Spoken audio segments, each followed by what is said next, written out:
Dan definisi kedua, yaitu x kuadrat plus 1, itu berlaku untuk nilai input x yang lebih besar atau sama dengan 5. Nah, teman-teman minta untuk memeriksa apakah fungsi ini kontinu pada titik sama dengan 5. Kalau fungsinya tidak kontinu, tolong disebutkan jenis ketidakkontinuannya. Mau langsung kita bahas atau coba dikerjakan sendiri dulu?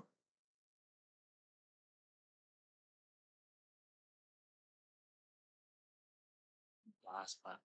Pas, Pak. Bisa aja ya. Oke.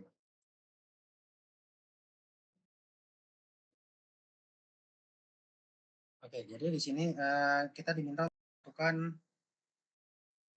apakah fungsi yang diberikan itu kontinu pada titik x sama dengan 5 atau tidak.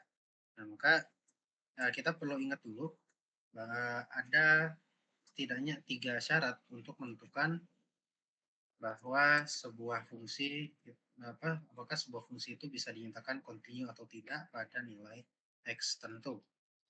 Syarat fungsi fx kontinu pada x sama dengan 5. Yang pertama adalah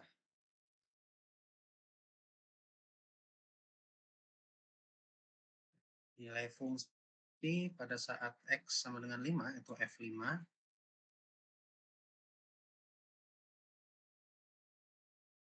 nilai fungsi f pada saat x sama dengan 5 itu harus ada.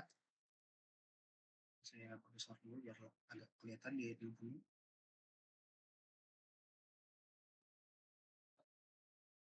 Kemudian syarat kedua, limit fungsinya. Sini, question. Limit.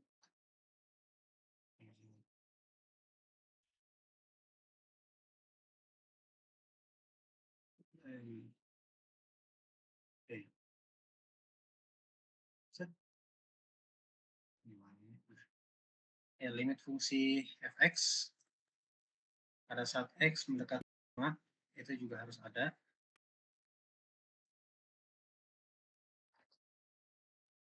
Dan yang terakhir, nilai fungsi pada saat nilai fungsi f pada saat x sama dengan 5 atau f5 itu harus sama dengan nilai limitnya.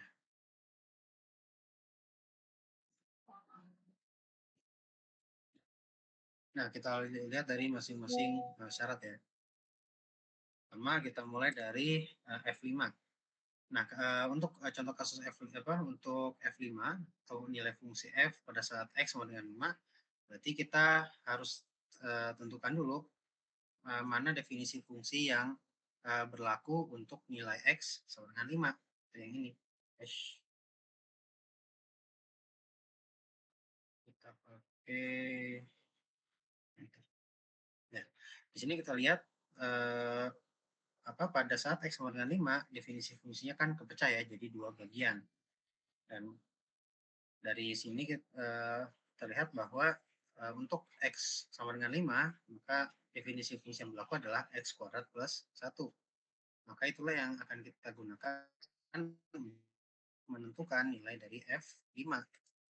F5 sama dengan x kuadrat plus 1, berarti 5 kuadrat. Kuadrat dari 5 ditambah 1. 5 dikuadratkan hasilnya adalah 25. 25 ditambah 1 hasilnya adalah 26. Oke, berarti karena nilai F5-nya itu adalah 26, berarti kan tandanya nilai fungsinya ada ya. Jadi ini sudah terbukti. Syarat pertama terbukti. Nah, berikutnya kita lanjut ke syarat kedua. Bahwa nilai limit fungsi pada saat nilai limit fungsi pada saat x mendekati 5 itu harus ada. Tapi yang perlu kita ingat bahwa untuk menentukan limit dari sebuah fungsi, limit fungsi pada saat x mendekati titik tertentu itu ada 3 syarat juga.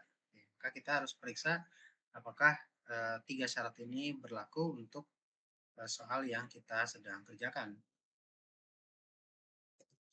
Supaya limitnya itu ada. syarat limit fungsi f(x) pada saat x mendekati 5 itu ada, syaratnya ada 3, itu ini saya copy aja. Ini limit kiri ya, limit kiri atau limit fungsi f(x) pada saat x mendekati 5 dari kiri.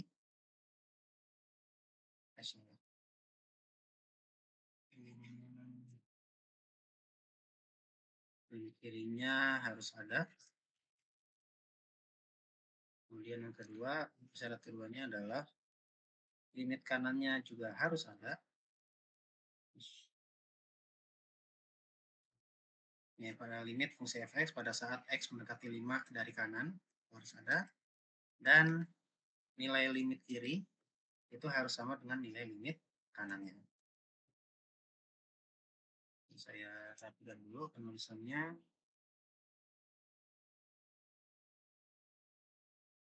Nah, yang pertama mengenai limit kiri. Nah, untuk nilai limit kiri dari fungsi f(x) pada saat x mendekati 5 dari kiri, berarti kan kita bisa bayangkan itu berlaku untuk nilai x yang lebih kecil dari 5. Ya kan? Nah, kita bisa gunakan dua pendekatan sebenarnya. Pertama, kita bisa daftarkan nilai-nilai x yang sedikit lebih kecil dari 5, dan kemudian kita terapkan definisi fungsi yang sesuai dengan nilai tersebut. Buktikan yang atas ya. Atau kalau tidak, kita bisa tentukan berapa nilai limit fungsi yang berlaku untuk interval yang diberikan untuk x kurang dari 5. Nah, saya akan coba gunakan definisi yang kedua aja. Cara yang kedua ya. Kalau cara pertama, ya teman-teman tinggal buat tabel nilainya. Ada dua kolom. Kolom kiri untuk nilai x yang sedikit lebih kecil dari 5. Kolom kanan untuk nilai fungsinya untuk setiap nilai x tersebut. Nah, itu untuk cara yang pertama. Nah, cara kedua, saya akan langsung aja untuk menentukan nilai limit fungsi f(x) yang berlaku untuk nilai x yang kurang dari 5 atau sedikit lebih kecil dari 5. Tentunya kan si 2x ini kan.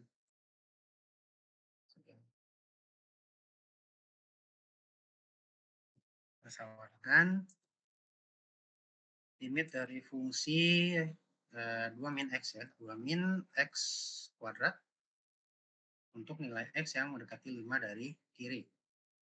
Nah, karena di sini fungsinya terlihat aman ya, looks good, tanpa ada bagian dari fungsi yang berpotensi membuat limitnya menjadi tidak terdefinisi, maka istilahnya kita bisa saja langsung menerapkan hukum limit untuk menentukan nilai dari limit fungsi ini.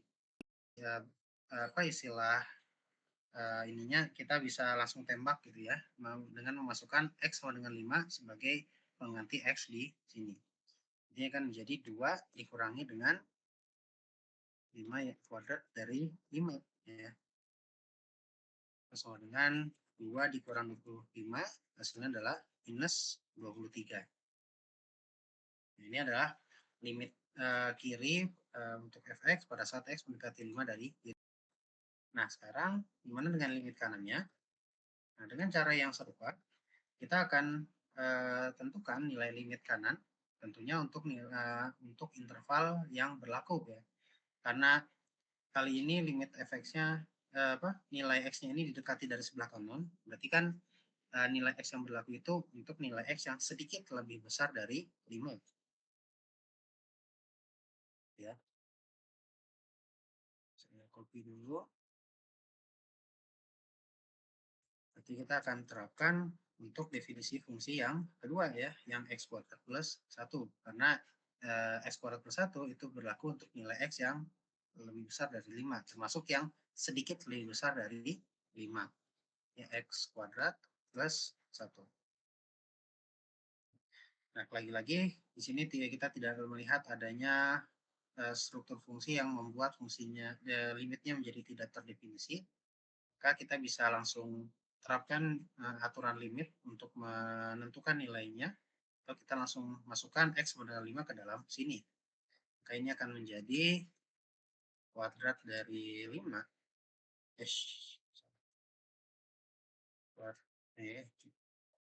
kuadrat dari 5 ditambah 1 itu sama dengan 25 ditambah 1, hasilnya adalah 26. Oke, sini terlihat bahwa limit kirinya ada, nilainya 23, limit kanannya juga ada, nilainya 26, dan nilainya beda. Dan karena syarat ketiganya itu nilai limit kiri dan limit kanannya harus sama, maka intinya tidak terpenuhi ya. Nilai limit kirinya adalah minus 23 dan limit kanannya adalah 26, maka nilainya ini tidak sama ya. Simbol tidak sama. Ini tidak sama. Sehingga kesimpulan sementaranya adalah limit pada saat X mendekati 5, saya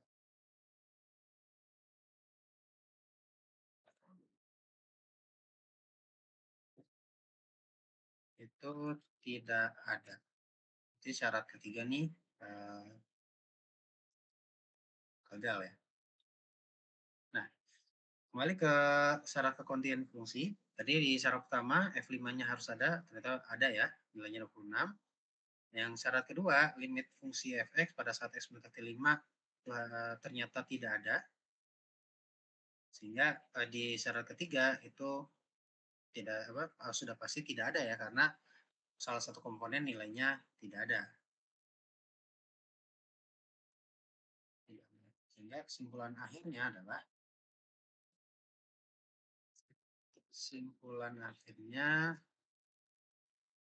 fungsi fx tidak kontinu pada nilai x sama dengan 5. Sehingga terjadi ketidakkontinuan, dan jenis ketidakkontinuan yang berlaku adalah, ada yang bisa tebak namanya apa?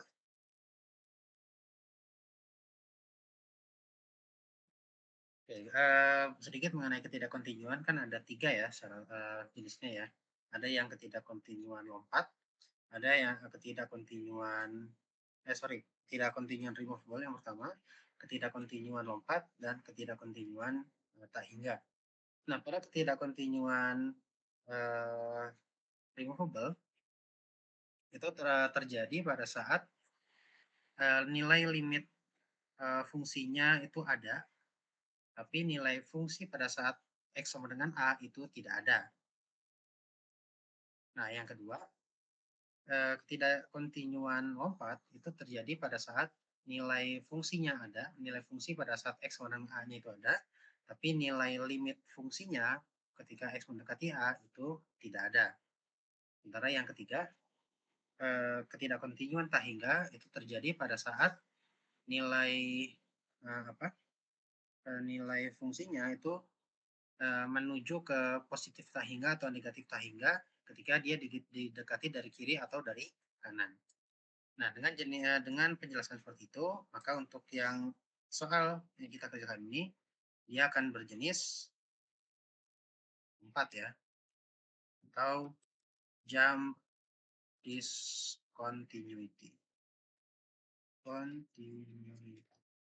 Seperti itu.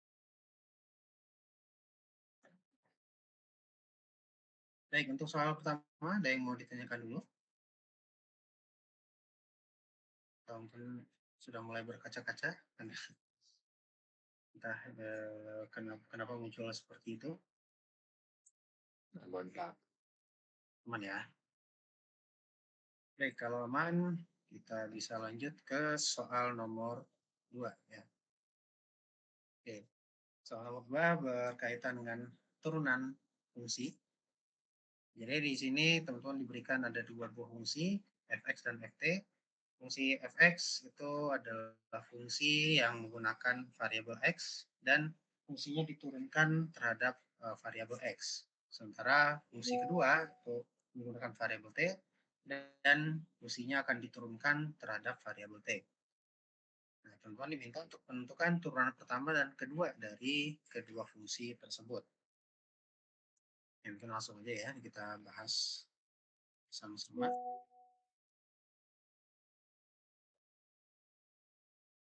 nomor 2.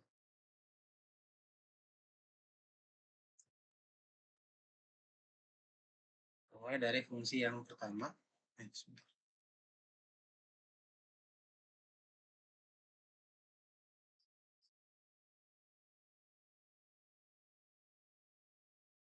Oke, kita mulai dari fungsi pertama, yaitu fx sama dengan 4x pangkat 4.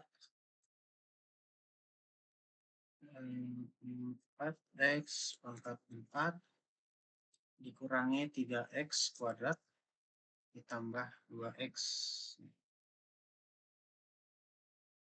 Untuk turunan pertama dari fungsi fx ini, berarti kita tinggal turunkan menggunakan kaidah turunan biasa ya. Jadi khususnya untuk penurunan bagi fungsi pangkat.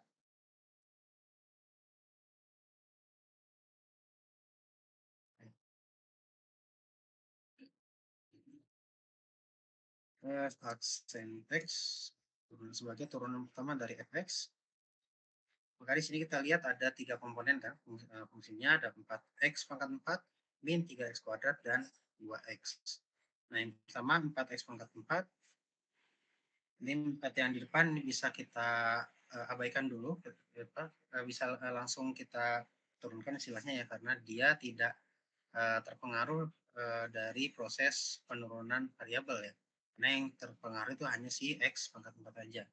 Jadi di sini saya bisa itu tulis dalam kurung ya, supaya kelihatan. 4-nya saya bisa tuliskan duluan. Nah, kemudian x pangkat 4 kalau kita turunkan terhadap variabel x, maka angka 4 yang di pangkat ini bisa turun ke depan jadi pengali 4. Kemudian pangkat x-nya berkurang 1 jadi 3. Jadi x pangkat 3. Nah, jadi seperti ini bentuknya. 4 dikali 4 dikali x pangkat 3. Nah, kemudian di bagian kedua ada min 3x kuadrat. Nah, min 3x kuadrat ini saya mau tuliskan dalam bentuk hubungan penjumlahan. Jadi sehingga min 3 ini atau tanda minusnya ini akan jadi bagian dari nilai konstanta si min 3 ya, untuk si x kuadrat. Jadi di turunannya saya tuliskan dalam bentuk penjumlahan seperti ini. Min 3 ini saya tuliskan duluan karena dia kan sebagai skalar ya, skalar pengali aja. Nah, yang mau diturunkan adalah x kuadrat. Turunan dari x kuadrat terhadap variabel x itu adalah 2 yang di pangkat ini turun ke depan jadi pengali. Sementara pangkat x-nya berkurang 1, jadi x pangkat 1. Seperti itu. Kemudian yang berikutnya 2x. Ini ada konstanta 2 sebagai konstanta dan x pangkat 1 sebagai suku x-nya atau yang mengandung variabel. Ini juga sama, 2-nya bisa saya tulis duluan. Kemudian di sini x-nya kan pangkat 1 ya. Kalau diturunkan berarti 1 yang ada di pangkat itu turun ke depan jadi pengali. Sementara pangkat x-nya itu berkurang 1, jadi x pangkat 0. Salah. X pangkat 0 ya. Nah, setelah itu 4 kali 4 16, 16 dikali x pangkat 3 jadi 16x pangkat 3. Kemudian min 3 dikali 2 jadi min 6, min 6 dikali x pangkat 1 jadi min 6x. Kemudian 2 kali 1 2, 2 kali x pangkat 0, 2 kali 1 sama dengan 2 juga. Plus 3. Nah, jadi seperti itu. Ini turunan pertama untuk fungsi fx adalah 16x pangkat 3 dikurang 6x ditambah 2. Nah, kemudian bagaimana kita menentukan turunan keduanya?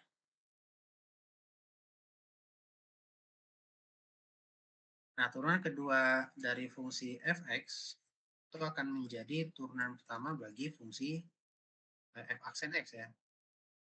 Maka yang jadi patokan untuk fungsi turunan keduanya itu adalah fungsi yang ini, bukan lagi fungsi yang atas ya. Karena kan fungsi yang atas ini sudah menjalani proses penurunan sekali gitu ya. Hasilnya adalah yang ini. Maka turunan kedua untuk fungsi fx itu adalah sama seperti ini. Ini kita pandang bisa dibagi jadi 3 bagian ya, seperti yang di atas.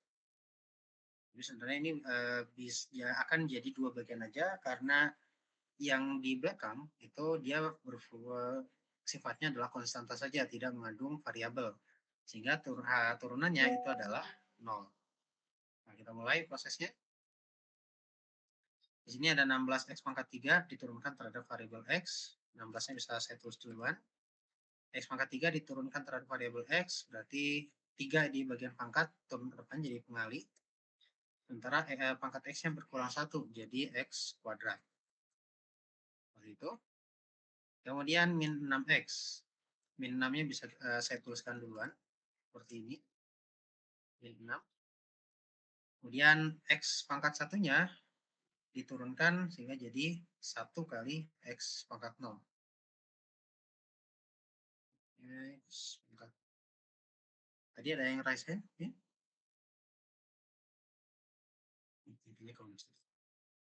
Oke. 16 kali 3, 48. 48 dikali X kuadrat, jadi 48 X kuadrat. Kemudian min 6 kali 1, min 6, min 6 kali X pangkat 0. Jadi min 6 kali 1 juga. Hasilnya adalah min 6. Sehingga turunan kedua dari fungsi fx itu adalah 48x kuadrat dikurang 6. Nah, bagaimana dengan fungsi yang kedua? Di fungsi kedua kita punya 5t ft dengan 5t dikurang 2t pangkat 4. Ini adalah fungsi yang dinyatakan dalam variabel t ya, dan akan diturunkan terhadap variabel t juga.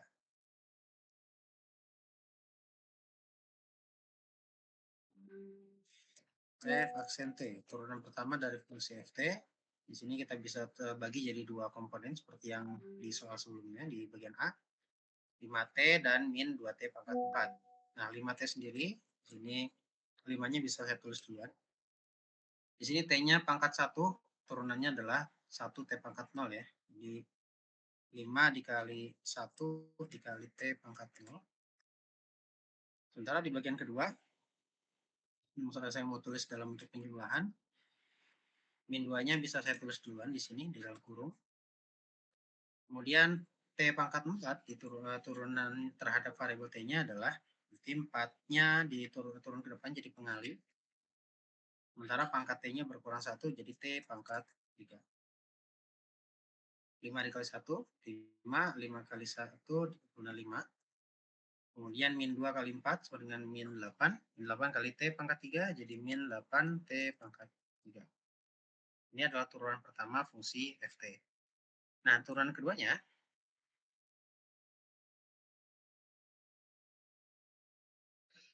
f double aksen T. Jadi kita akan turunkan dua komponen ini ya. Di sini di komponen pertama itu 5, dia berupa konstanta, turunannya adalah 0, berarti kita bisa abaikan. Dan kita bisa fokus di min 8T pangkat 3-nya aja.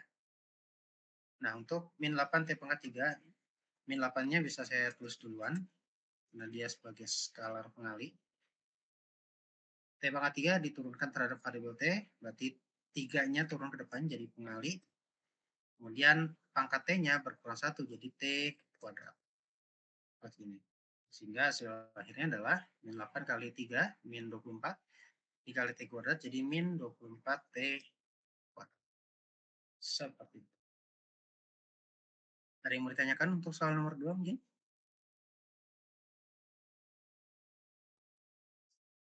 Siaman ya.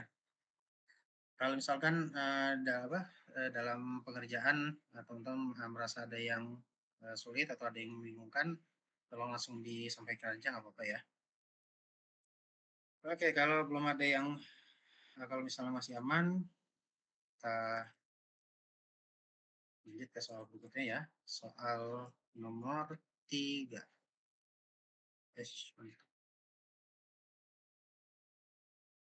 Nah, sekarang ini kembali ke limit. Teman-teman diminta untuk mengevaluasi ada dua buah limit fungsi, apakah ada atau tidak ada. Yang pertama limit fungsi untuk 3 per x plus 2 dengan nilai x yang mendekati min 2. Sementara yang kedua, limit fungsi 10 plus 3x min x kuadrat per 5 min x dengan nilai x yang mendekati 5. Nah, kita langsung aja. Nah, untuk yang pertama,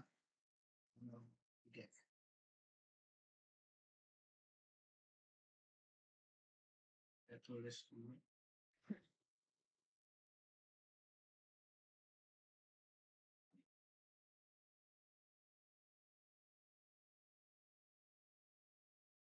Nah, di sini kita lihat bahwa struktur fungsi dari limit yang pertama itu dia mengandung bentuk pecahan ya, dan ada variabel di bagian penyebutnya. Sementara di bagian pembilang tidak ada penyebut sama sekali. Nah, kalau misalkan kita inputkan x sama dengan min 2 ke dalam sini, ini hasilnya adalah 3 per min 2 plus 2 ya, atau sama menjadi 3 per 0. Sehingga akan mustahil bagi kita untuk langsung memasukkan x sama dengan min 2 ke sini, karena kita akan mendapatkan hasil 3 per 0 ya, atau menjadi tidak terdefinisi. Nah, maka kita perlu mengevaluasi limitnya nih, apakah ada atau tidak. Yaitu kali ini kita akan gunakan cara yang pertama tadi ya, dengan menggunakan tabel nilai. Kita akan evaluasi nilai fungsi dari ini 3 per x plus 2 untuk nilai-nilai x yang sedikit lebih kecil dari min 2 dan sedikit lebih besar dari min 2. Bahkan di sini kita gunakan 3 buah nilai aja ya. Katakanlah berarti kita akan butuh 4 kolom dan 4 baris. Nah, seperti ini. Ini nilai x-nya, ini x, kemudian nilai x lagi, dan nah, untuk kolom pertama ini akan berisi nilai x yang sedikit lebih kecil dari min 2. Ya, karena ini nilai bilangan negatif ya, maka angka-angka yang sedikit lebih kecil dari 2 itu adalah angka-angka yang secara mutlak itu nilainya lebih besar, tapi ada minus di depannya ya. Jadi mulai dari minus 2,1, minus 2,01, minus 2,001. Kita ambil 3 contoh ini aja. Sementara untuk nilai x yang sedikit lebih besar dari minus 2, maka itu adalah angka-angka yang atau nilai-nilai yang secara mutlak itu lebih kecil, ya, nilai mutlaknya lebih kecil, tapi ada minusnya di depan. Jadi mulai dari minus 1,9, minus 1,99, minus 1,999.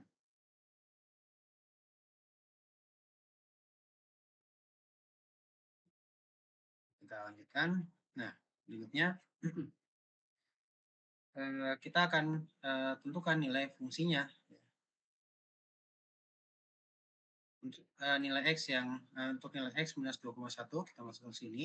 Jadi kan kita akan punya 3 per minus 2,1 ditambah 2 sama dengan 3 per minus 0,1 ya. Hasilnya adalah minus 30. Kemudian untuk minus 2,01 nilai fungsinya adalah minus 2,01 ditambah 2 adalah 3 per minus 0,01. Hasilnya adalah minus 300. Dan yang ketiga, untuk minus 2,01 berarti 3 per minus 2,01 ditambah 2 itu sama dengan 3 per minus 0,01 atau sama dengan minus 3000. Nah, bagaimana dengan nilai fungsi yang untuk x yang sedikit lebih besar dari minus 2? Kita mulai dari minus 1,9, ini akan menjadi minus 1,9 plus 2 sama dengan 3 per 0,1 ya. Dengan 30. Saya copy aja, soalnya polanya sama. Minus 1,99 ini 3 per 0,01 hasil dari 300. Ini 1,999 I plus 2 jadi 3 per 0,001 hasilnya 3000. Jadi di sini kita lihat bahwa pada saat X sama dengan 2 didekati dari kiri dengan nilai-nilai X yang sedikit lebih kecil, ternyata nilai fungsinya itu menuju ke mengecil secara signifikan menuju ke arah negatif tak hingga. Sementara kalau nilai X sama dengan minus 2 didekati dari kanan, itu nilai fungsi fx-nya itu membesar secara signifikan menuju ke positif tak hingga. Jadi di sini kita lihat bahwa limit kiri menuju ke negatif tak hingga, sementara limit kanan menuju ke positif tak hingga. Nah, dengan kondisi seperti ini, maka kesimpulan akhirnya adalah limit fungsi pada saat X mendekati min 2 ya, untuk fungsi tersebut, itu tidak ada.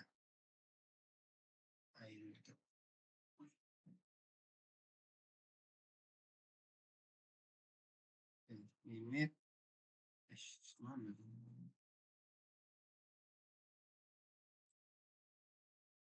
Sebentar, ini mana?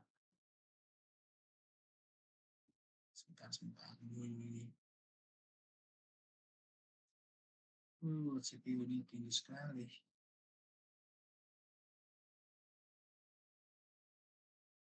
Waktunya crash.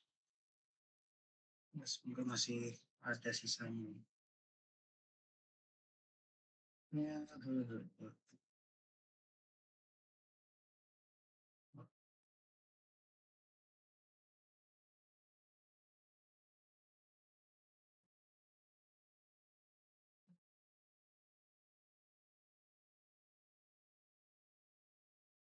oke, alhamdulillah masih iya. Ya, masih. Nggak apa deh, kita save dulu sebelum crash lagi. Saya simpan di folder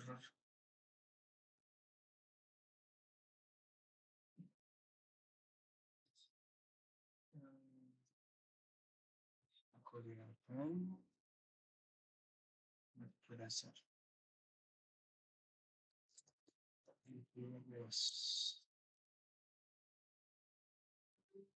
ya, ada soal apa yang bagian awalnya nggak ke save ya. Tiga, kita mulai dari tabel nilai ya.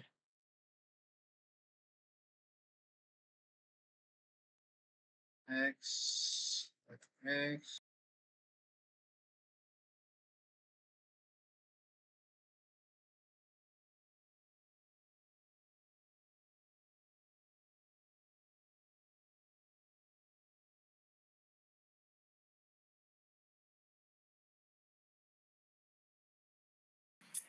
minus 30, minus 300, minus 3000.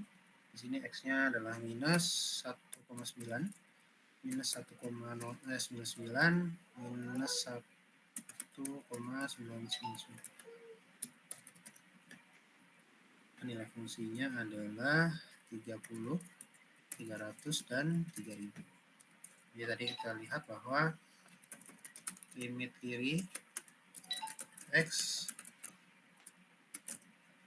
menuju ke negatif hingga, maaf. Sementara limit kanan X menuju menuju ke positif tak hingga. Sehingga kesimpulannya adalah limit fungsi yang pertama, kira-kira keras lagi nanti kalau kita tuliskan. Semoga nggak keras lagi ya.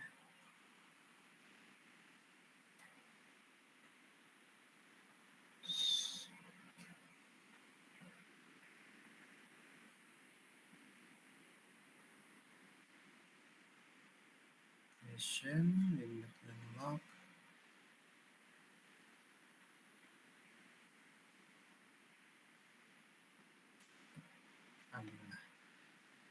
Jadi limit fungsi fx-nya adalah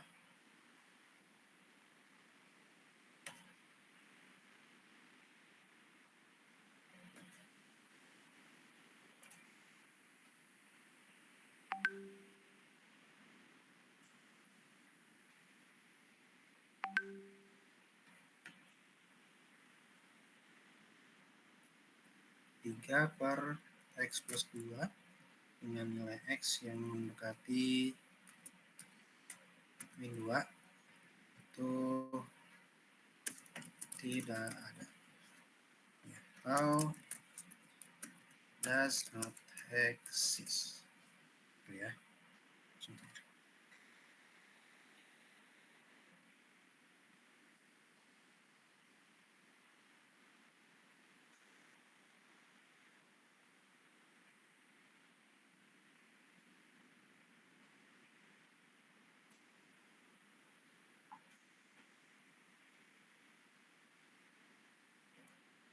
Baik, kita lanjutkan ke soal nomor 2 atau soal B ya. Ini soal A. Bisa di underline soal A dan berikutnya soal B. Nah, di sini kita lihat limit fungsinya. Limit fungsi. Fungsinya berupa sebuah pecahan juga ya. Ada pembilang dan penyebut. Hanya bedanya di sini ada pembilang dan di variabelnya terdapat pada bagian pembilang dan penyebut. Sehingga ini jadi agak beda dengan fungsi yang di atasnya. Dengan nilai limitnya x mendekati 5. Dan kalau misalkan kita masukkan x sama dengan 5 ke dalam fungsi ini, nanti di bagian pembilang kita akan punya 10 ditambah 15 dikurang 25. Jadi 25 dikurang 25, 0 ya. Sementara di bagian pembilang, di bagian penyebut 5 dikurang 5 hasilnya 0. Jadi 0 per 0. Jadi tidak terdefinisi juga. Nah, untuk yang ini kita bisa gunakan konsep yang pertama, menggunakan tabel nilai atau menggunakan perhitungan limit biasa, limit biasa. Perhitungan limit untuk kita faktorkan dulu persamaan yang ada di pembilang untuk melihat apakah persamaan yang di bagian penyebut itu bisa dicoret atau tidak. Ya. Oke, kalau untuk cara pertama kurang lebih sama seperti yang tadi ya. Teman-teman bisa temukan atau tentukan nilai x yang sedikit lebih kecil atau sedikit lebih besar dari x sama dengan 5. Kemudian masukkan nilai x tersebut ke dalam fungsi ini untuk melihat kecenderungan nilai fungsinya dan kemudian untuk menentukan apakah limitnya ini ada atau tidak. Nah, di sini saya akan menggunakan pemfaktoran ya untuk menjawab, untuk menentukan apakah nilai limitnya ini ada atau tidak. Ini saya copy struktur limitnya dari fungsi yang di atas. Limit x mendekati 5. Bagian pembilangnya adalah 10 plus 3x min x kuadrat. Bagian penyebutnya adalah 5 min x. Nah, di sini kita lihat fungsi di bagian pembilang itu bentuknya adalah fungsi kuadrat ya. Di sini susunan penulisannya agak disesuaikan dikit. Kalau biasanya kan kita lihat x kuadrat plus ax plus b gitu ya. Sementara di sini seolah-olah seperti b ditambah ax ditambah x kuadrat. Nah, yang pertama kita bisa faktorkan dulu nih di fungsi ini. Gimana caranya? Kita bisa coba membagi fungsi yang di pembilang dengan fungsi yang ada di bagian penyebut. Ini mungkinnya atau ya ini nggak apa deh. Di sini. Open image pakai preset full HD.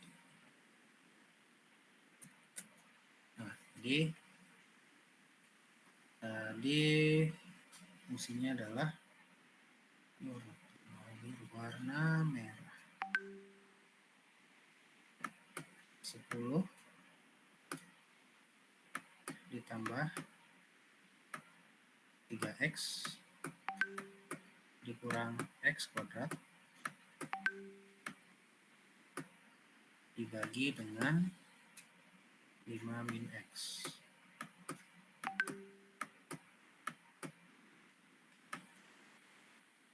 Nah, seperti itu. Jadi kita coba gunakan konsep pembagian mirip dengan pembagian bilangan biasa. Nah, yang pertama di sini ada 5 min x, ada 5 di depan, dan di sini ada 10. Nah, kira-kira angka berapa yang bisa kita kalikan kepada 5 min x ini sehingga dia bisa mengurangi atau bahkan bisa mengeliminasi sebagian dari komponen yang ada di fungsi yang awal. Nah, di sini kita bisa gunakan misalnya 2 ya.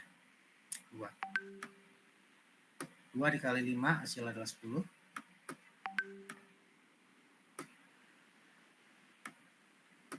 Kemudian 2 dikali min x hasilnya adalah min 5x. Min 2x. Min 2x. Kita kurangi. 10 dikurang 10 habis. 3 dikurang min 2x jadi 5x ya. Karena ini sama dengan 3 ditambah 2x. Jadi di sini plus 5x. Kemudian min x kuadratnya turun ke bawah. Nah, sekarang 5x min x kuadrat dibagi, kita tentukan jawaban berikutnya untuk dikalikan dengan 5 min x supaya bisa mengurangi habis si 5x min x kuadrat. Maka kita dapat, kita bisa pakai yang plus x ya. Plus x. X dikali 5 jadi 5x. Kemudian x dikali min x jadi min x kuadrat. Nah, kebetulan di sini kurangin 5x dikurang 5x habis, min x kuadrat dikurang min x kuadrat jadi habis juga ya. Oke, ternyata pembagiannya tanpa sisa ya. Sehingga 10 plus 3x min x kuadrat itu habis dibagi oleh 5 min x, hasilnya adalah 2 plus x. Nah, atau dengan kata lain, faktor dari 10 plus 3x min x kuadrat itu adalah 5 min x dan 2 plus x. Nah, kita bisa tuliskan di sini.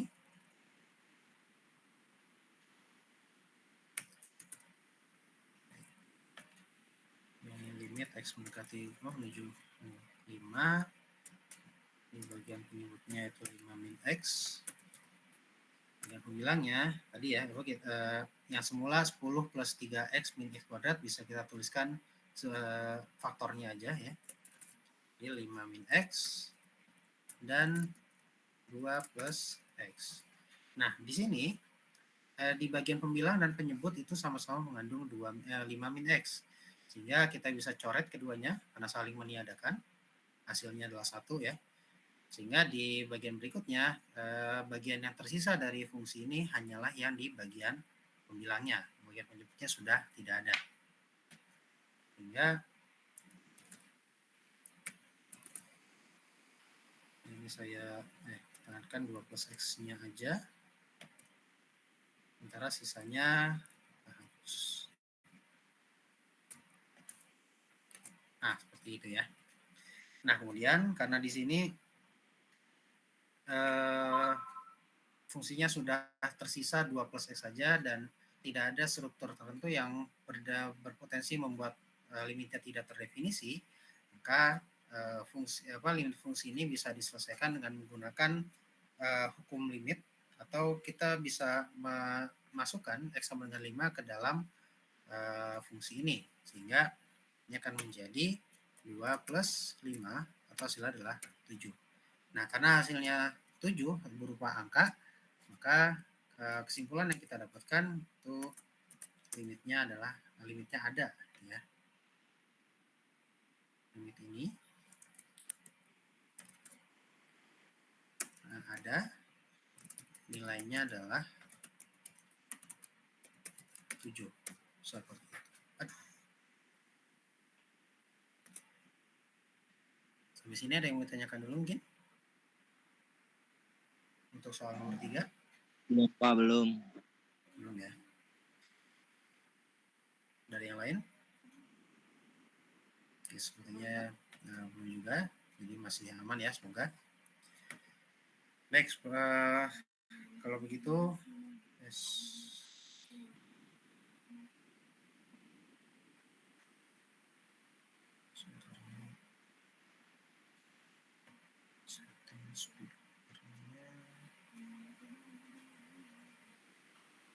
Oke.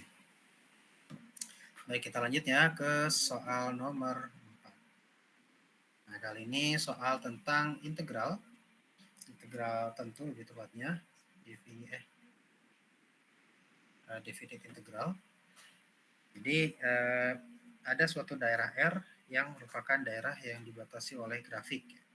Grafiknya ada dua fungsi yang digunakan, X sama dengan VY sama dengan 2Y min 2 di bagian kiri, dan garis X sama dengan 3 pada bagian kanan, serta membentang dari Y sama dengan min 2 sampai dengan Y sama dengan 2. Nah, di sini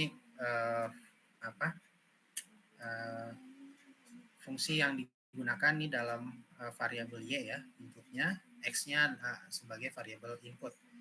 Dan pertama teman-teman diminta untuk menggambarkan sketsa untuk daerah R, dan teman-teman diminta untuk menentukan luas daerah R dengan menggunakan integral terhadap variabel Y.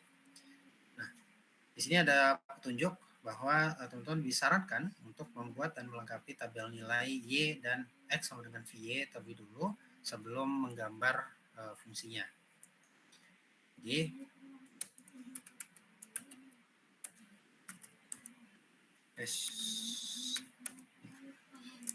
nomor 4.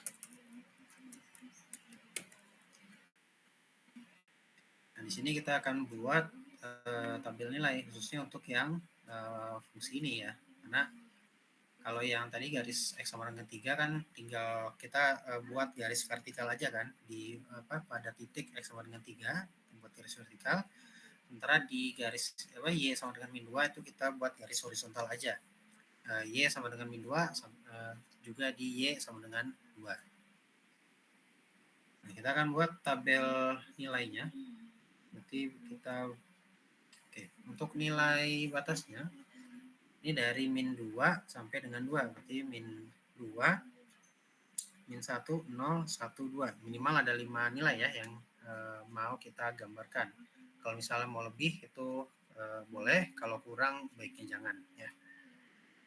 Oke, mungkin kita buat agak lebihan ya.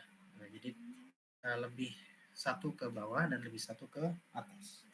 Nanti dari min 3 sampai 3 ya. Kita akan punya 7 baris, satu baris dengan kop, satu baris tambahan dengan kop berarti 8, dan kolomnya itu kolomnya 2. Oke, ini Y, dan yang di kolom kedua adalah X sama dengan VY. Seperti itu. Nah, Y-nya dari min 3 min 2, min 1, 0, 1, 2, 3.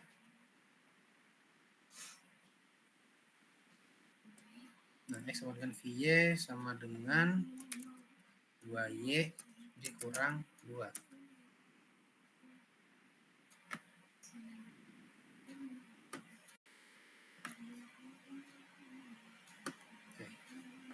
Nah, kita mulai dari X sama dengan Y sama dengan min 3. Kita masukkan ke dalam fungsi.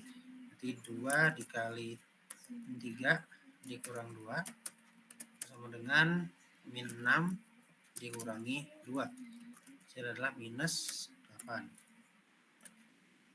Kemudian untuk Y sama dengan min 2, jadi 2 kali min 2 dikurang 2, terus sama dengan min 4 dikurang 2, sama dengan min 6. Untuk Y sama dengan min 1, 2 kali min 1 dikurang min 2, dikurang 2, min 2 dikurang 2 jadi min 4. Kemudian Y sama dengan 0, berarti 0 dikurang 2 ya, jadi min 2.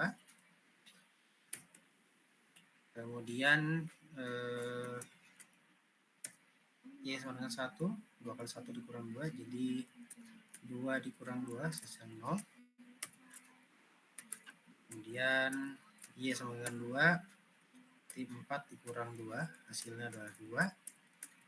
Dan yang terakhir, 6 dikurang 2, hasilnya adalah 4. Ya. Nah, berarti titik-titik yang akan kita gambar itu kira-kira terlihat dari sini ya. Untuk di sumbu Y itu terbentang dari min 3 di bawah sampai dengan plus 3 di atas. Sementara untuk nilai X-nya paling kirinya itu di angka minus 8, paling kanannya di angka 4. Kira-kira seperti itu. Nah, kita akan buat sketsanya.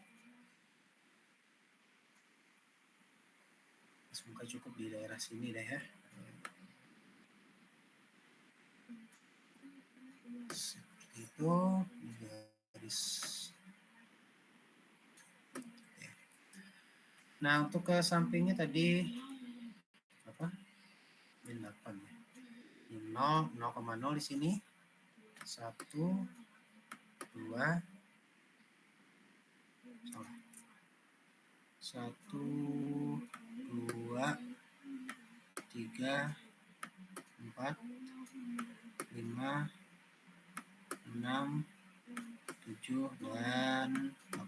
Ya, gini nggak apa-apa ya, agak bengkok sedikit. Ke kanannya sampai 4. Ini 0, 1, 2, 3, dan 4. Ke atasnya 3, ke bawahnya juga 3. Jadi ini 1, 2, dan 3. Yes. Ya. Bawahnya 1, 2, dan 3. Nah, berikutnya kita lakukan plotting untuk setiap titik yang ada. Saya pakai warna biru kali ini. Nah, untuk plottingnya, karena di sini kolom kirinya adalah Y, kolom kanannya adalah X, dan biasanya kita menyebutkan X, Y, maka kita bacanya seolah-olah dari kanan ke kiri ya. Nanti untuk yang titik pertama yang diplotting adalah min 8, min 3. X-nya min 8, berarti di sini. 1, 2, 3, 4, 5, 6, 7, 8. Y-nya adalah min 3, berarti di sini kira-kira ya. Nah, nah kira-kira di sini. Yes, mana itu? Oke. Kemudian min 6, min 2. Min 6-nya di sini, min 2-nya di sini. Titiknya ini. Kemudian min 4, min 1. Min 4, min 1 di sini kira-kira. Kemudian min 2, 0. Min 2, 0 berarti di sini. Kemudian 0, 1 berarti di sini. Kemudian 24, 22 ya. 22, apa 22 sih? 01 lupa. 01 udah, terus 22 bener ya. 22 berarti di sini, dan terakhir 43. 43 berarti kira-kira di sini. Oke, kemudian kita hubungkan ke sekian banyak garisnya, kita pakai warna ungu. Tarik garis, ya semoga garisnya lurus.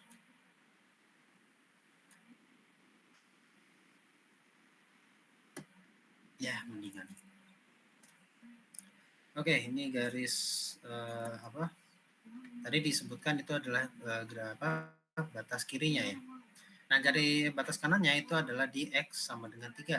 Berarti pada X sama dengan 3 ini kita buat garis vertikal aja gitu ya. Atas dan juga ke bawah.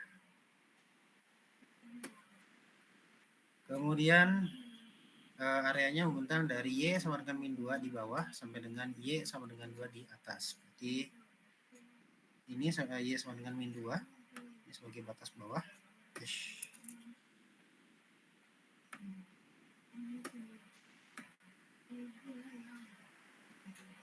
Dan ini Y sama dengan 2 sebagai batas atasnya.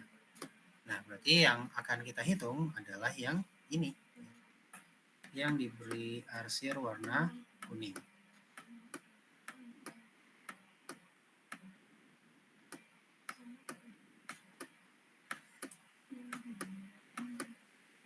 Ya, jadi terlihat bahwa grafik fungsi yang tadi X sama dengan VY itu menjadi batas kirinya, batas area di sebelah kiri. Garis X sama dengan 3 jadi batas kanan. Garis Y sama dengan min 2 jadi batas bawah. Dan Y sama dengan 2 itu jadi batas atas. Jadi ini adalah sketsanya. Dan sekarang bagaimana luas daerah R dengan ditentukan dengan menggunakan integral terhadap variabel Y. Ya, di sini karena fungsinya itu memang sudah dinyatakan sebagai dalam bentuk variabel Y, maka perhitungan integralnya akan lebih mudah kalau kita gunakan integral terhadap variabel Y. Nah, kita kembali ke sini.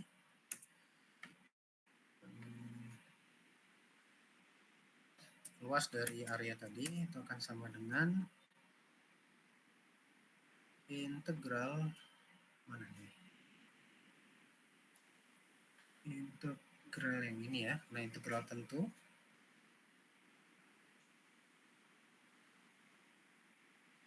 Nah, untuk batas bawah dan batas atasnya, tadi batas bawahnya adalah min 2 ya. Batas atasnya adalah 2. Di sini min 2 dan di sana 2. Nah, kemudian untuk fungsinya, kan kalau kita lakukan pengintegralan terhadap variabel Y, berarti kan kita hitung definisi fungsi yang yang ada di sebelah kanan atau yang lebih kanan dikurangi definisi fungsi yang lebih kiri. Nah, di sini yang lebih kanan itu adalah garis X sama dengan 3. Ya. Sementara dan kalau kita pandang dari sudut pandang Y itu menjadi fungsi konstan ya, X sama dengan 3. Sementara untuk fungsi yang selebih kiri itu adalah fungsi yang miring tadi. Sehingga rumus perhitungan kita akan menjadi seperti ini, 3 dikurangi dengan ini 2Y min 2. Jangan lupa diapit dengan kurung dulu ya, untuk memisahkan tanda minus yang ada di definisi fungsi VY-nya dengan tanda minus yang ada di luar. Jangan lupa dilengkapi bahwa kita akan menghitung ini integralnya terhadap variabel Y. Nah, pertama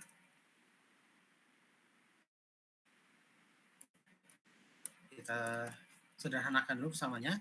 Jadi dengan mengalihkan min 1 yang ada di luar ini dengan komponen yang ada di dalam kurung ya. Min 1 dikali 2Y jadi min 2Y. 2Y. Sementara min 1 dikali min 2 jadi plus 2. Plus 2 ditambah 3 jadi 5. Saya hapus. Ini menjadi 5 min 2Y. Ya. Nah, kemudian 5 min 2y ini akan kita integralkan terhadap variabel y. Di sini 5 5 ini kan berarti dikali y pangkat 0 ya. Maka hasil integralnya adalah 5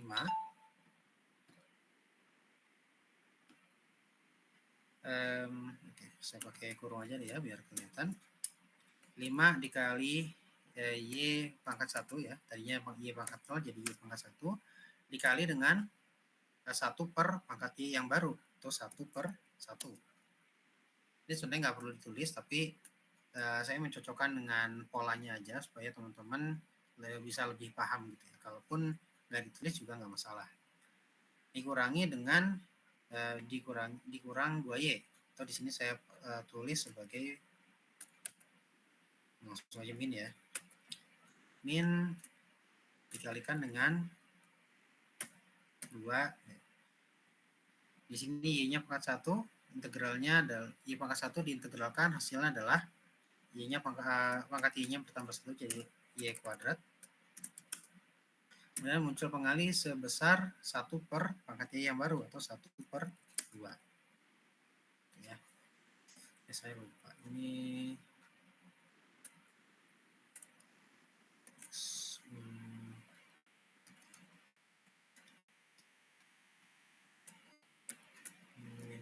2.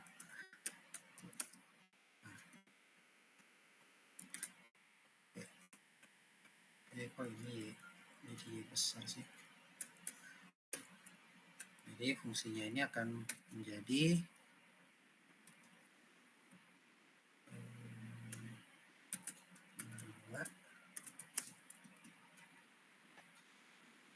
jadi 5y dikurangi dengan 5 kali y pangkat 1 jadi 5y, 5y kali 1 jadi 5y, 2 dikali y kuadrat jadi 2y kuadrat, dikalikan dengan setengah jadi y kuadrat aja. Jadi kita hasil integralnya adalah 5y dikurangi y kuadrat dan akan dievaluasi pada interval min 2 sampai 2. Nah, cara melakukan mengevaluasi interval, jadi kita akan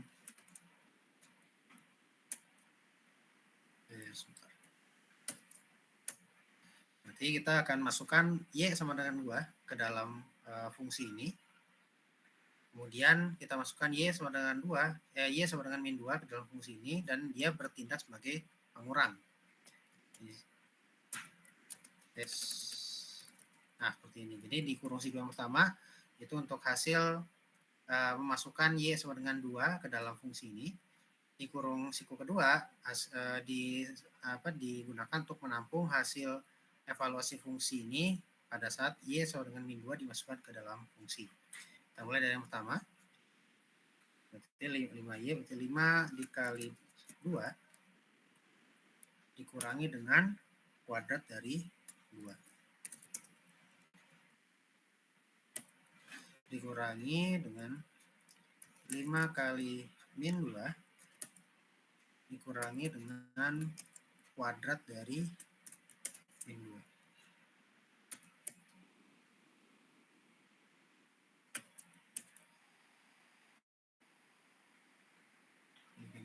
Jadi satu bar saja ya. Di kurung siku pertama ini ada 10 dikurang 4 ya. Kurang 4. Di kurung siku kedua ini min 10 dikurangi dengan 4. Ini 10 kurang 4 jadi 6. Min 10 dikurang 4 jadi minus 14 ya. Ini minus 14, kalau di depan ada minus 1, maka tandanya berubah jadi plus ya, plus 14. Maka hasil akhirnya adalah 20 satuan luas atau 20 unit kuadrat. Seperti itu.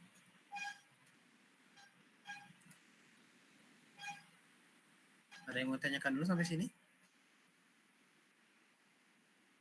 Pak, izin bertanya, Pak. Ya, boleh. Gimana? Untuk yang dari 5 dikali y pangkat 1 dikali 1 per 1, terus dikurang 2 dikali y pangkat 2, itu kenapa dikali setengah, Pak? Setengah ini? Iya, Pak. Ya, jadi kaidah umum di proses integral dari sebuah fungsi pangkat itu kalau misalkan kita menghadapi sebuah variabel, misalnya di sini y ya, dan proses integralnya itu terhadap variabel yang sama, variabel y juga, maka pangkat si variabel y ini akan bertambah 1. Jadi yang tadinya 1 menjadi 2, yang tadinya 2 menjadi 3, dan seterusnya. Nah, tapi seiring dengan bertambahnya pangkatnya variabel y, maka akan muncul juga pengali ini sebesar 1 per pangkat y yang baru. Jadi kalau misalkan dari y pangkat 1 ke y kuadrat, maka muncul pengalinya adalah 1 per 2 ya, karena pangkat y yang baru kan 2. Kalau misalkan pangkat y-nya semula 2, jadi integralkan jadi y pangkat 3, dari y kuadrat ke y pangkat 3, maka pengalinya adalah 1 per 3, karena pangkat y yang baru itu 3. Kalau misalkan dari berapa ya? Dari 5 deh, y pangkat 5 ke y pangkat 6, pengalinya itu 1 per 6, karena pangkat y yang barunya kan 6. Gitu. Jadi besarnya pengali ini, atau besarnya angka yang di bawah lebih tepatnya ya, itu akan sama dengan besar pangkat y yang baru. Nah, kalau misalnya di sebelahnya nih, y pangkat 1, ini kan semula kan y pangkat 0 kan. Y pangkat 0, pangkat y-nya bertambah 1, jadi y pangkat 1. Nah, pengalinya itu sebenarnya kalau secara kaidahnya kan 1 per pangkat y yang baru. Nah, kebetulan pangkat y yang barunya kan adalah 1. Makanya di sini muncul bentuk 1 per 1. Gitu kira-kira. Oke, terima kasih, Pak. Jelas mungkin? Jelas, Pak. Ya, sama-sama.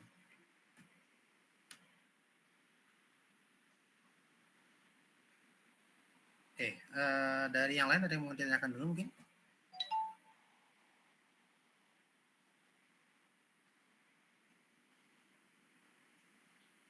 Oke, sebelum kita lanjut, saya mau ingatkan sedikit mengenai urutan pengerjaan urutan pengerjaan di aritmatika ya. Kemarin kan saya sudah sempat sampaikan ada urutan itu perpangkatan ya, mulai dari perpangkatan, kemudian di level berikutnya adalah perkalian dan pembagian, dan level berikutnya adalah penjumlahan dan pengurangan. Nah, beberapa hari yang lalu saya baru, sebenarnya lebih tepatnya saya baru tahu ya, ternyata ada istilah khususnya. Ya. Nah, istilah khususnya ini disebut sebelum ke istilah khususnya, ada satu level lagi, top levelnya di sini, yaitu untuk yang ada di dalam kurung. Operasi di dalam kurung. Jadi urutan pengerjaan operasi aritmatika. Jadi kalau misalkan ada bentuk operasi seperti ini, jadi tolong yang didahulukan yang di dalam kurung dulu ya. Oke, misalkan yang seperti ini deh. Ini kan ada minus, ada pengurangan, tapi menghadapi perpangkatan. Jadi di sini perpangkatan yang didahulukan. Tapi secara umum urutan pengerjaan di dalam di operasi aritmatika itu pertama yang didahulukan adalah yang di dalam kurung, kemudian dilanjutkan dengan perpangkatan, dilanjutkan dengan perkalian atau pembagian, dan terakhir penjumlahan dan pengurangan. Nah, ini ada istilahnya sendiri, disingkat sebagai PEMDAS. Nah, PEMDAS itu apa saja? P-nya adalah operasi di dalam kurung atau parentesis.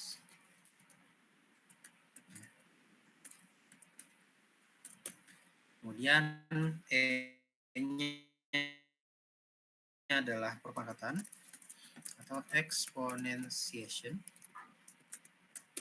Kemudian M dan D-nya adalah perkalian dan pembagian, multiplication and division.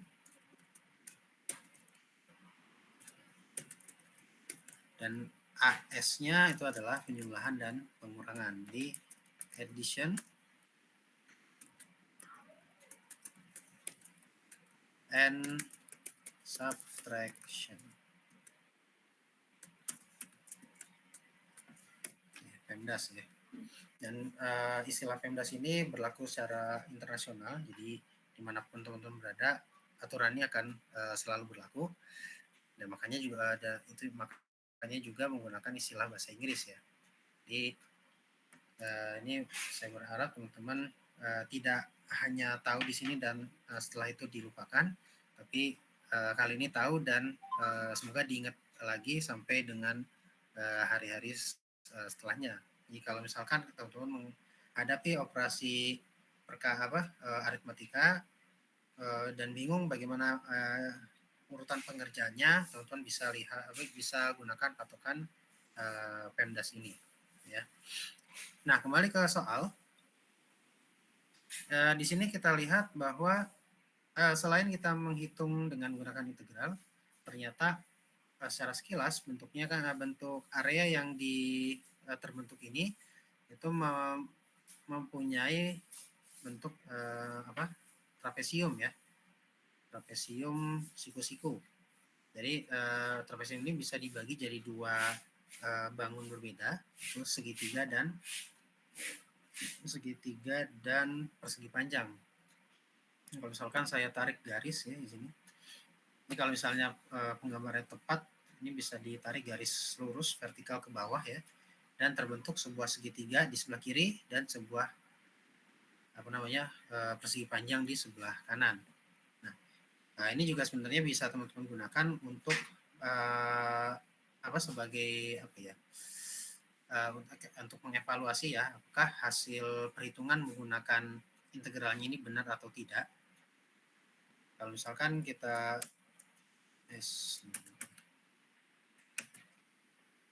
ini saya minimize dulu, oke, saya tulis di sini aja ya. Luasnya itu akan sama dengan luas segitiga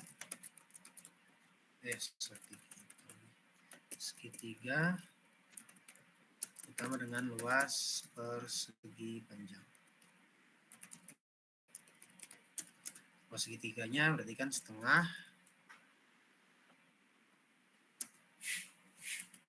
kali S. Ini lebih enak pakai equation ya.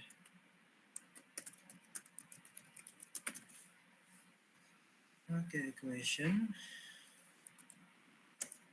setengah kali alasnya berapa tadi?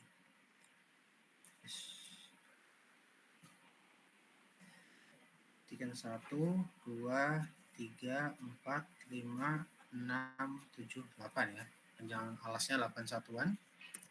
Tingginya adalah 1, 2, 3, 4 satuan. Ini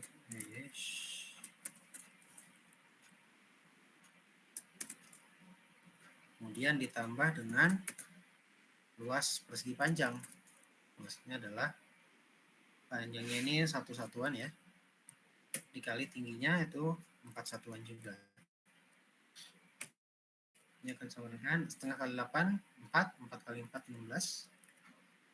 Kemudian 1 kali 4 sama dengan 4, 16 ditambah 4, hasilnya adalah 20 satuan kuadrat. Nah, ini teman-teman bisa gunakan juga rumus perhitungan luas bangun datar kalau memang areanya bisa digambar dan bentuknya itu seperti bangun datar. Ya sebenarnya kan balik lagi kepada teori dasar mengenai integral ya. Jadi untuk menghitung luas daerah di bawah kurva, kalau misalkan area di bawah kurvanya ini membentuk suatu bidang datar tertentu, maka teman-teman bisa terapkan perhitungan menggunakan luas bangun datar.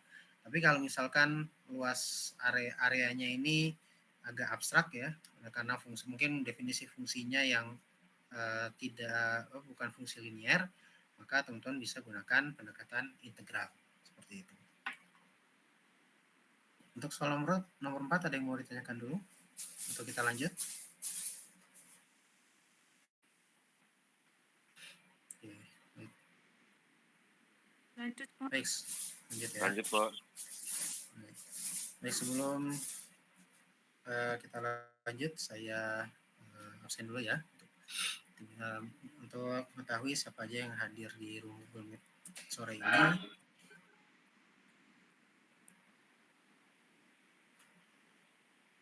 Baik, saya mulai dari Adrian Ashar, ada nggak? Oke, Stephen Emmanuel. Hadir, Pak. Oke, William O'Brien. Hadir, Pak. Oke, Muhammad Dafa Abdul Mufid. Oke, kemudian Kianka Wisnu. Hadir, Pak. Oke, Fajar Firdaus. Akhirnya ada ya tadi, sempat ada. Hadir, Pak. Katanya mati. Ya. Oke, Sayyid Arya. Hadir, Pak. Hadir. Oke, Wildan Ahmad Gifari. Hadir, Pak. Oke, Tito Harun Maulana. Hadir, Pak. Oke, Ade Antoni. Saya, Pak. Oke, Doni Arif Fitranto. Hadir, Pak. Oke, Muhammad Faisal Permana. Hadir, Pak. Oke, Sudrajat. Hadir, Pak. Oke, Muhammad Agung Trimulya. Hadir, Pak. Hadir. Oke, Muhammad Ramadan. Tadi izin ya. Izin Vito Aleandra. Hadir, Pak. Hadir. Oke, Jonathan Gunawan. Hadir, Pak. Hadir. Oke, Ananda Dwi Saputra. Hadir, Pak. Hadir. Oke, Syaiful Barya. Hadir, Pak. Hadir. Oke, Siti Nur Aziza. Hadir, Pak. Ya. Anissa Dipa Agustin. Anissa ada?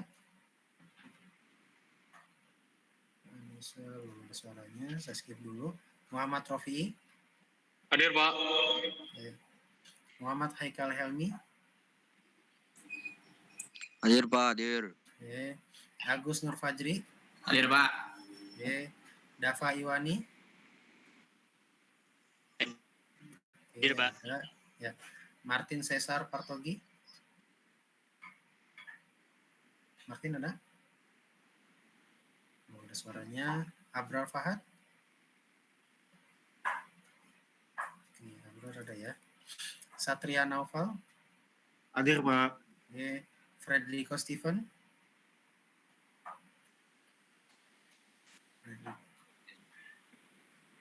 Ada Fred? Oh, ada Fred. Oke. Nabila Lintana. Hadir, Pak. Oke. Nob Seven Oase. Hadir, Pak. Oke. Muhammad Naufal Daifullah. Oke. Rama Ahmad Ramdhani. Rama ada Rama? Ada suaranya. Sajida Perwin. Hadir, Pak. Oke. Dea Diana Lestari. Hadir, Pak. Oke. Yunita Puspitasari. Hadir, Pak. Oke. Baik, kita lanjutkan ya. Saya share kembali screen-nya.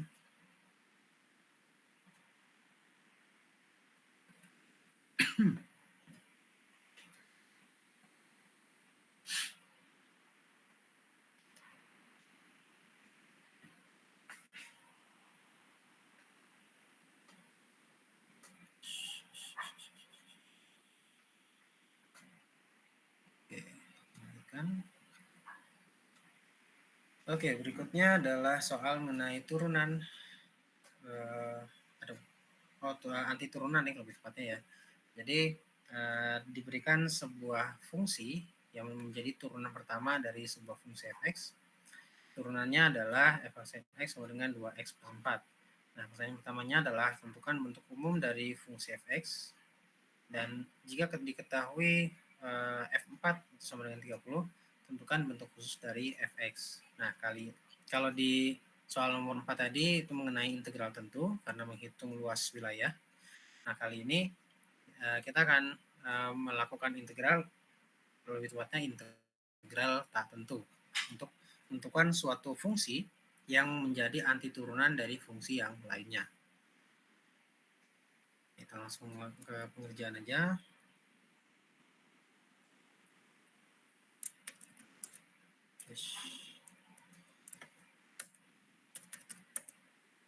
Nomor 5.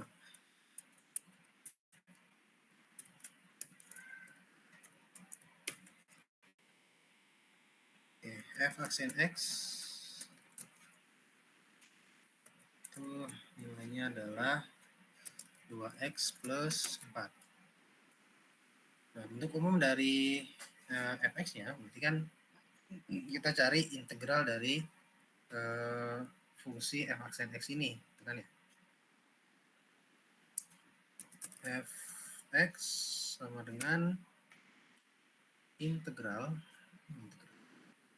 Kali ini integralnya berjenis integral tak tentu ya. Jadi tidak ada batas nilai interval yang digunakan. Integral untuk fungsi 2x plus 4. Dan fungsi ini akan diintegralkan terhadap variabel x. Nah, di sini ada dua komponen ya, 2x dan 4. Saya gunakan kurung lagi aja supaya lebih jelas ya. Jadi yang pertama 2x, 2 dikali x pangkat 1. 2-nya bisa kita tulis duluan. Kemudian di sini x-nya pangkat 1, kalau diintegralkan terhadap variabel x berarti menjadi x kuadrat kan.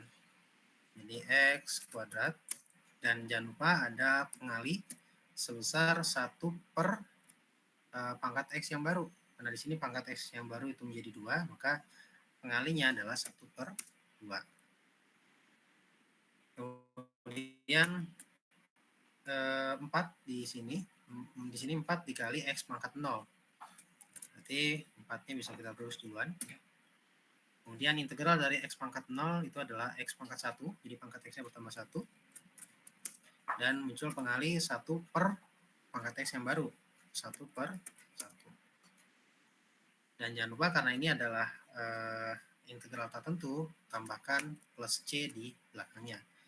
Nah, plus C ini adalah sebagai semacam wadah untuk nilai konstanta tertentu ya.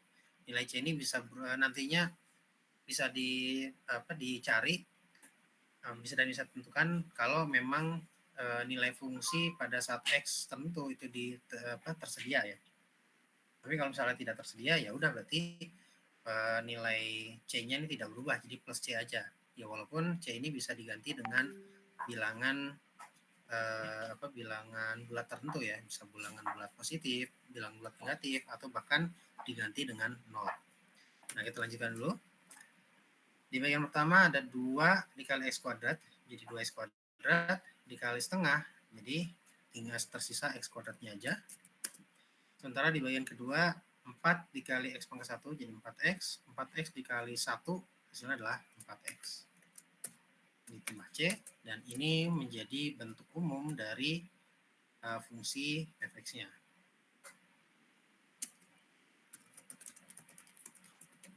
Nah, untuk menentukan bentuk khusus dari fungsi fx tersebut, maka kita akan gunakan informasi dari yang ini, F4-nya.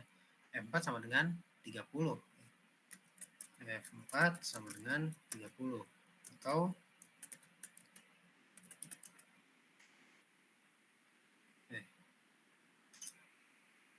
kalau kita masukkan ke dalam persamaan ya, di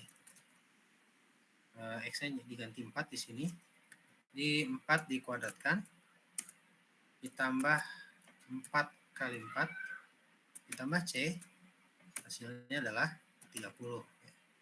Atau 16 ditambah 16 ditambah C sama dengan 30. Atau ini 32 ditambah C, hasilnya adalah 30. Nah, maka C-nya Berarti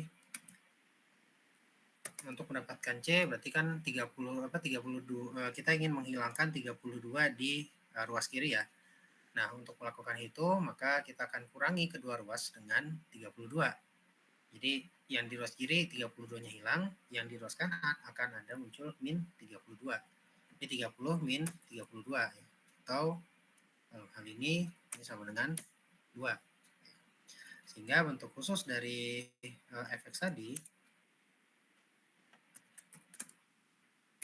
bentuk khususnya itu adalah fx sama dengan x kuadrat ditambah 4x dikurangi 2. Seperti itu. Ya, setelah teman-teman dapat hasil bentuk khususnya, teman-teman bisa periksa lagi apakah benar kalau kita masukkan x sama dengan 4 ke dalam fungsinya, itu hasilnya adalah 30. Kalau kita coba ya, berarti kan kalau masukkan x sama dengan 4, berarti 4 kuadrat ditambah 4 kali 4 dikurang 2, hasilnya 30. Benar ya? Jadi 16 ditambah 16, 32 dikurang 2 hasilnya adalah 30. Berarti benar ya. Dan kalau teman-teman turunkan si fungsi fx ini, maka hasilnya adalah 2x ditambah 4 ya. Dan ini sama seperti yang ada di soal. Berarti inilah jawaban yang diminta di soal. Kira-kira seperti itu. Ada yang mau ditanyakan dulu untuk soal nomor 5? Sebenarnya sepertinya relatif lebih gampang ya. Aman ya. Oke, kalau begitu kita lanjut ke soal nomor 6. Nah, kali ini turunan fungsi tapi melibatkan aturan rantai. Diketahui dua buah fungsi fx sama dengan 2x plus pangkat 3 dan gx sama dengan 3x kuadrat min 4. Dan kita punya sebuah fungsi komposisi di sini namanya hx, dan hx ini merupakan komposisi dari komposisi dengan format f gx. Jadi forma fungsi luarnya adalah f, fungsi dalamnya adalah g. Nah, pertanyaan pertama, tentukan fungsi hx. Nah, kita ingat kembali di dalam definisi fungsi komposisi, maka kita menggunakan definisi fungsi definisi fungsi dalam sebagai input untuk fungsi luarnya. Jadi yang tadinya fungsi luarnya itu bentuknya fx sama dengan 2x pangkat 3, maka berikutnya kita akan ganti bagian x ini dengan definisi fungsi gx, yaitu 3x kuadrat min 4. Nomor 6. Fungsi komposisi.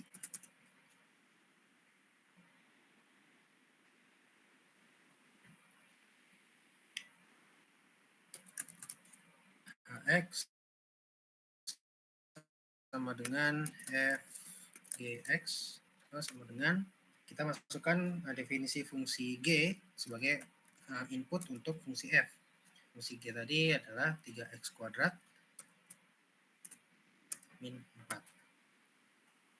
Sehingga ini akan menjadi, sementara fungsi fx itu definisinya adalah 2x pangkat 3, atau fungsi f untuk suatu input itu sama dengan pangkat 3 dari input tersebut dikalikan dengan 2. Maka ini akan menjadi seperti ini.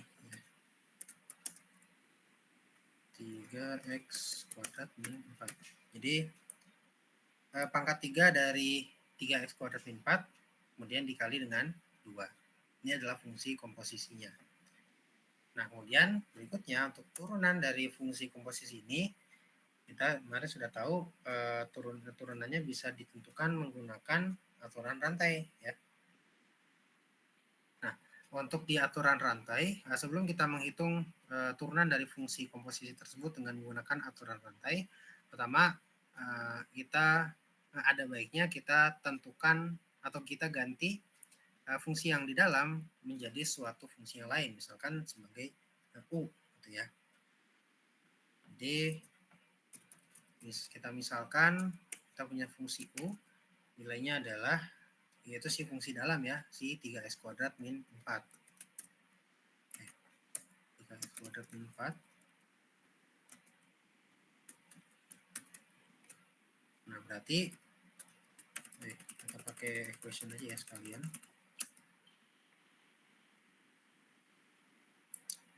U-nya adalah 3x kuadrat min 4. Maka kalau kita cari turunan dari fungsi U terhadap variabel X atau du per dx kan sama dengan turunan dari 3x kuadrat min 4. Ya. Yang kita turunkan adalah 3x kuadrat saja, min 4-nya karena ini adalah konstanta, turunannya adalah 0, maka bisa kita abaikan. Nah, di sini 3x kuadrat turunannya adalah 6x ya. Jadi 2 di pangkat ini turun ke depan jadi pengali. Pangkat x-nya berkurang 1 jadi x pangkat 1. 2 dikali 3, 6. 6 kali x pangkat 1 hasilnya adalah 6x. Nah, maka fungsi y-nya maka y sama dengan hx ya. Definisi fungsi komposisinya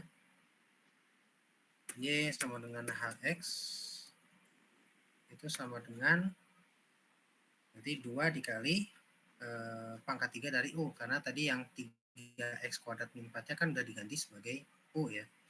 Jadi 2 u pangkat 3 seperti ini. Sehingga turunan dari fungsi komposisi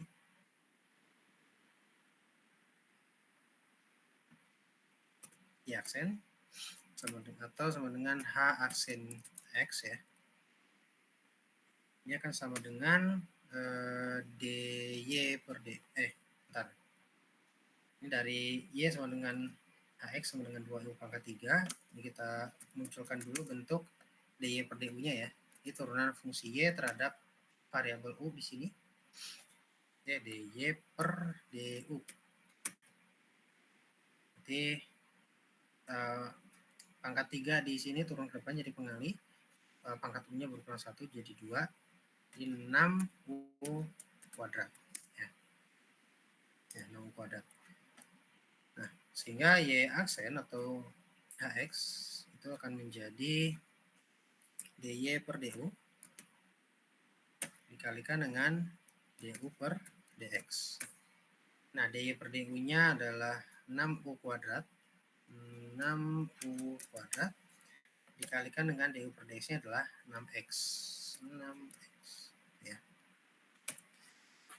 Nah, di sini ada 6 dikali kuadrat dikali 6 dikali x. 6-nya sama-sama pengali konstanta ya, bisa langsung dikalikan jadi 36. 36, kemudian ada x di sini dikali x dikali dengan u kuadrat gitu ya. Nah, supaya fungsinya ini dinyatakan sebagai variabel x, maka kita kembalikan, kita ganti u-nya ini dengan definisi fungsi yang ini ya, 3x min 4. Nah, ini akan menjadi 36x dikalikan dengan kuadrat dari 3x kuadrat min 4. Ya, seperti itu.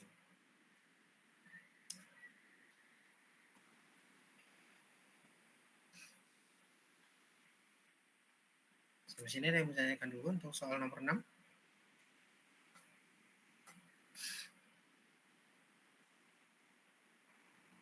Aman, Pak.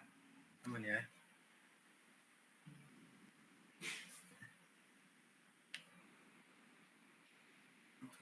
X kuadrat atau kalau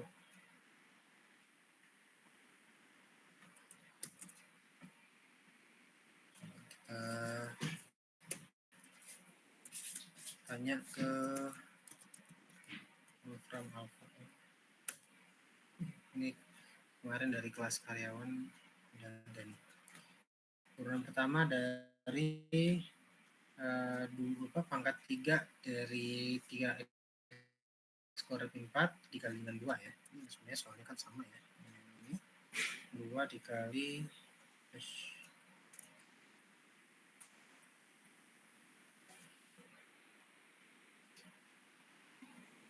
3x kuadrat min 4 di dalam kurung, ini dipangkatkan 3 dikali 2 disebut beban. Hasil turunannya adalah 36x dikali kuadrat dari 3x kuadrat min 4 ya. Ya, dan seperti biasa Wolfram Alpha ini bisa teman-teman pakai untuk memverifikasi jawaban teman-teman ya, setelah teman-teman teman-teman menghadapi sebuah soal, kemudian teman-teman sudah coba mengerjakan soalnya secara manual, secara dihitung, dan berikutnya bisa ditanyakan ke Wolfram Alpha dan dicek apakah jawaban yang diberikan itu sama seperti yang teman-teman dapatkan dari hasil perhitungan ya.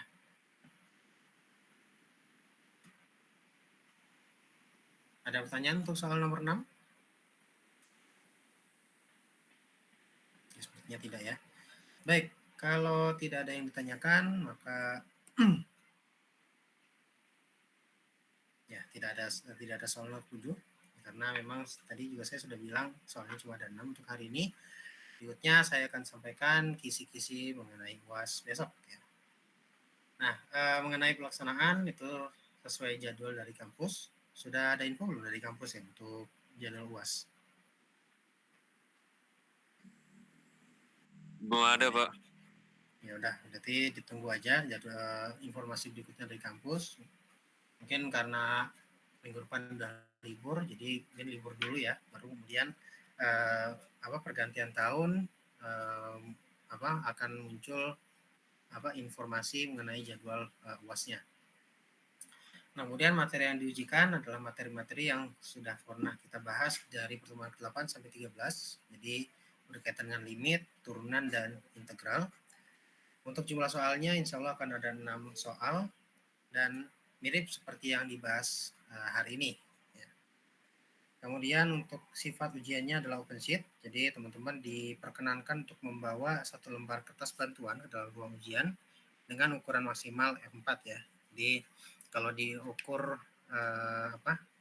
ukuran kertasnya mungkin 21,5 kali 33 cm. Jadi tidak boleh lebih dari itu. Kalau misalkan teman-teman membeli selembar kertas folio garis di fotokopian yang biasanya ada dua lembar itu bisa dibagi 2 ya. Jadi bisa sharing ke teman yang lainnya. Dan untuk ketentuan gramasi bebas ya, boleh yang tebal, boleh yang kecil, boleh yang polos, boleh yang ada garisnya. Dan karena ini ukuran maksimal, jadi teman-teman boleh menggunakan ukuran kertas yang lebih kecil. Mungkin pakai A4, kuarto, atau mungkin menggunakan kertas binder ya. Nah, apa saja yang bisa dituliskan di lembar bantuan? Teman-teman bisa tuliskan segala hal yang pernah kita bahas di kelas di sana. Boleh materi yang pernah dibahas, contoh soal pernah dibahas, atau pengerjaan PR atau yang lainnya gitu ya.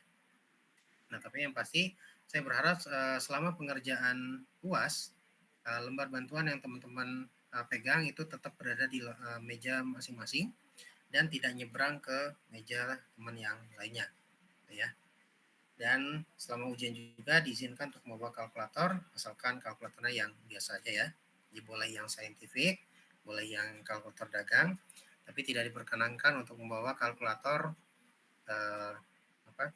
smartphone, tablet, PC atau laptop ya.